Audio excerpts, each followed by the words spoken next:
This is The Evil Dead. It's widely considered one of the best indie cult movies of all time, right up there with the Blair Witch Project. But The Evil Dead had a much larger impact on cinema. Ignoring the fact that we've gotten sequels and a remake and a TV show and a musical and some video games. Actually, a lot more video games than you might have ever thought. And a comic book and Funko Pops and whatever these are. Just looking at the first movie all by itself, you might be wondering what exactly made this movie so popular. The Evil Dead looks like a home movie. Obviously, Sam Raimi didn't shoot this in his backyard, but this was made on a shoestring budget. They did have investors, and they had some money, but not as much as they wanted. They rented a 16mm camera. They had a small crew of 13 out in a cabin in the woods. There's no plumbing. People had to sleep in the same room in their own filth. Many got sick, and they fought. By the time they filmed the possessions, they didn't even have to apply makeup. The actors just naturally looked like that. By the end of filming, much of the crew had abandoned set, and they used stand-ins for the missing actors, and they had to burn furniture to stay warm. It was notoriously bad. So it's basically a miracle that this movie was even finished. And with it being so rough around the edges, that's one of the most charming aspects to the movie. It has personality. This is made lovingly by a group of people that believed in this project and went through physical and mental abuse to help get it made. This movie is made with blood and sweat and tears, and it's extremely clear all the time how hard everyone is trying.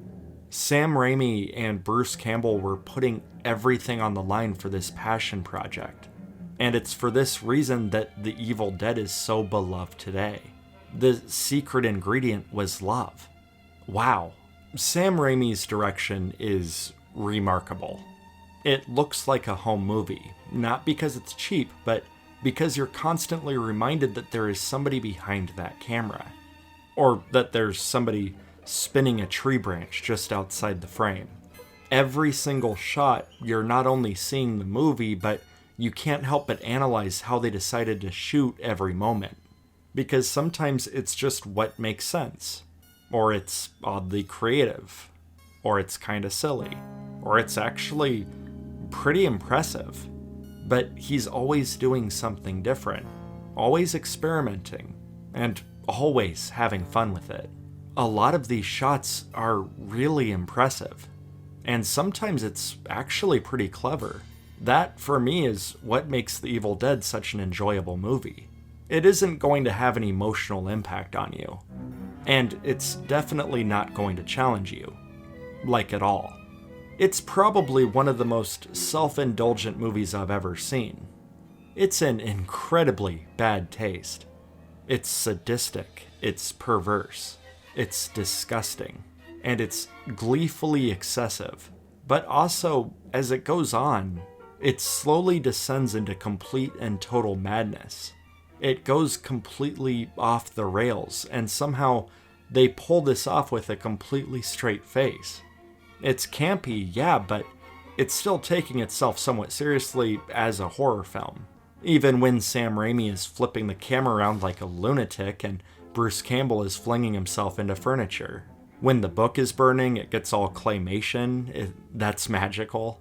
I actually really like all the characters and the makeup effects. The visual style of this movie's awesome. The cinematography is creative and improvised. The sound effects are really effective.